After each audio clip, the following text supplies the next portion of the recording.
नमस्कार। सत्य हिंदी में आपका स्वागत है। मैं हूं प्रभाकर मणि तिवारी। पश्चिम बंगाल में एक चरण का चुनाव हो चुका है। अब बुधवार को दूसरे चरण का मतदान होगा 29 अप्रैल को 142 सीटों पर। दूसरे चरण में जिन सीटों पर मतदान होना है उनमें मथुआ बहुल इलाके भी शामिल हैं, लेकिन एसआईआर के दौरान लाखों की तादाद में नाम कटने से इस समुदाय में भारी नाराजगी है। इससे सवाल उठ रहा है कि क्या यह नाराजगी भाजपा को भारी पड़ेगी। इसकी वजह यह है कि भाजपा को इस समुदाय का अच्छा खासा समर्थन मिलता रहा है। मथुआ समुदाय का घर कहे जाने वाले उत्तर 24 परगना जिले के ठाकुर नगर में रहने वाले प्रणब मंडल बताते हैं कि उनका परिवार 80 के दशक में ही बांग्लादेश से यहाँ आया था। इलाके में हजारों ऐसे परिवार सीमा पार से आकर बसे हैं, लेकिन नागरिकता से संबंधित तमाम दस्तावेज होने के बावजूद उनके नाम मतदाता सूची से कट गए हैं।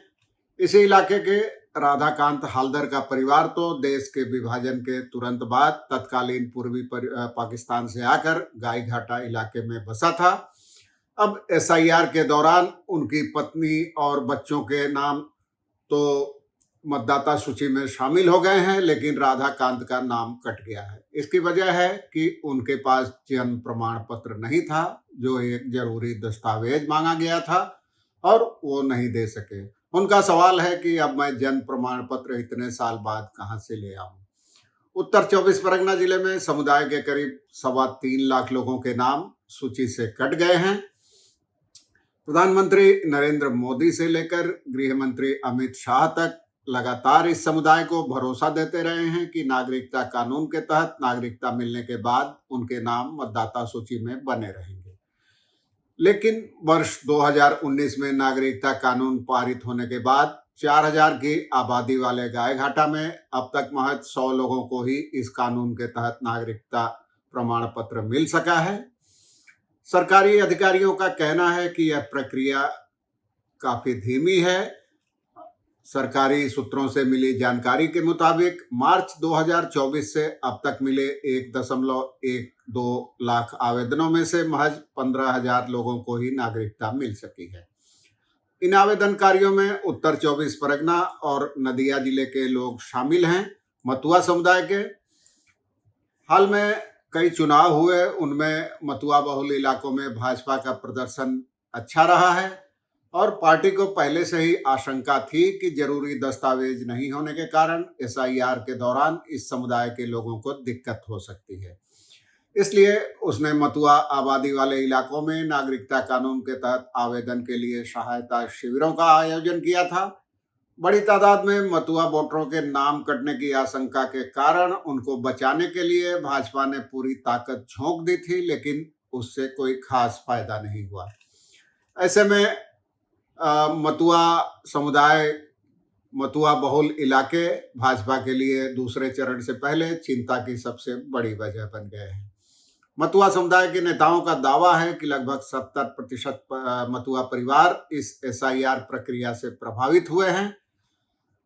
कम से कम 55 विधानसभा क्षेत्रों में फैले 1.3 करोड़ से ज्यादा मतदाताओं के साथ मथुआ समुदाय लंबे समय से बंगाल का सबसे अहम वोट बैंक माना जाता रहा है। भाजपा नेताओं के मुताबिक 2021 के विधानसभा चुनाव में पार्टी को जो 77 सीटें मिली थी, उनमें से आधी से ज्यादा मथुआ और दूसरे शरणार्थी बहुल इलाकों से आई थी, और यह समर्थन 2024 के लोकसभा चुनाव में भी बरकरार रहा था।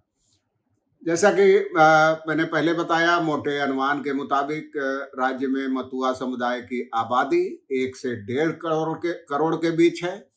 इस समुदाय के ज्यादातर लोग उत्तर 24 परगना जिले के बनगांव, ठाकुर नगर और कई दूसरे इलाकों के अलावा पड़ोसी नदिया जिले में रहते हैं। हालांकि उत्तर बंगाल के कई इलाकों में भी ये बिखरे हुए हैं इस समुदाय के लोग। वहां पहले चरण में मतदान हो चुका है और मथुआ समुदाय राज्य में अनुसूचित जाति का दूसरा सबसे बड़ा समूह है, सबसे ज्यादा आबादी वाला। तो जैसा कि मैंने बताया, विधानसभा की 55 से ज्यादा सीटों पर इस समुदाय के वोट निर्णायक हैं। मतुआ समुदाय की शुरुआत दरअसल 1860 में अविभाजित बंगाल में समाज सुधारक हरिचंद ठाकुर ने की थी और समुदाय के लोग उन्हें भगवान विष्णु का अवतार मानते हैं और उनको श्री श्री हरिचंद ठाकुर कहा जाता है। आपको याद होगा लोकसभा चुनाव के पहले प्रधानमंत्री मोदी ने बांग्लादेश में वहाँ का दौरा किया था जहाँ श्री श्री हरिचंद ठाकुर का जन्म हुआ था और जहाँ उनका मंदिर वगैरह है। तो उसे भी तब माना गया था कि मतुआ समुदाय के वोटरों को लुभाने की कवायद के तहत ही प्रधानमंत्री वहाँ गए थे। बहरहाल वर्ष 1947 में देश के विभाजन के बाद हरिचंद ठाकुर के परिवार वाले सीमा पार कर पश्चिम बंगाल में बस गए। यहाँ मतुआ समुदाय का जिम्मा हरिचंद ठाकुर के परपोते प्रथम रंजन ठाकुर ने संभाला और उनकी पत्नी बीणा पाणी देवी को ही मतुआ माता या बड़ो माँ यानी बड़ी माँ कहा जाने लगा।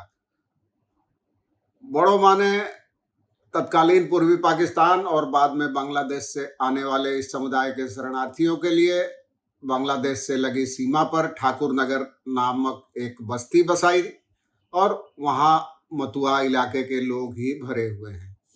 हरिचंद ठाकुर के परपोते प्रथम रंजन ठाकुर के दौर से ही परिवार का राजनीतिक रसूख और दखल रहा है।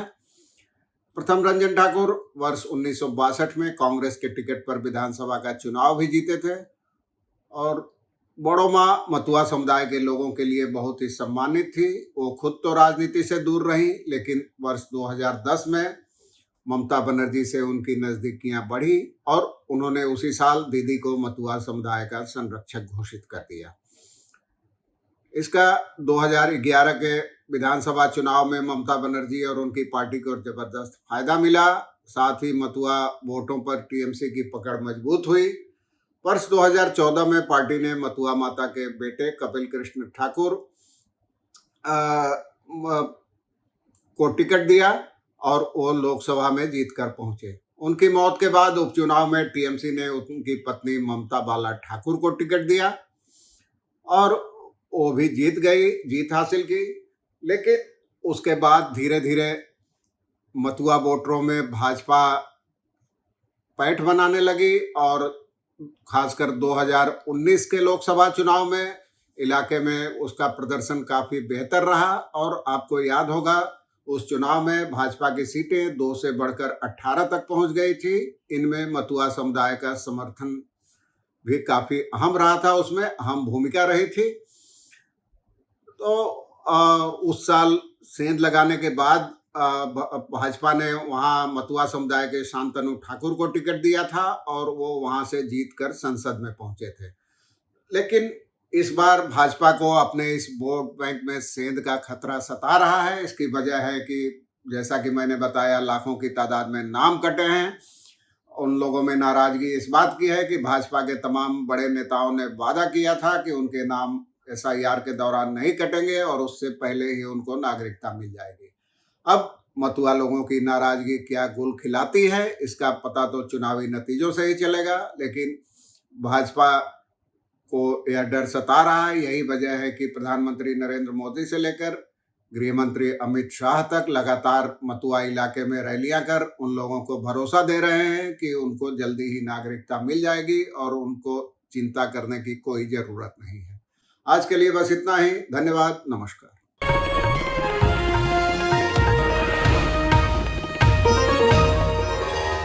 Copyright disclaimer under Section 107 of the Copyright Act 1976. Allowance is made for fair use for purposes such as criticism, comment, news reporting, scholarship, and research.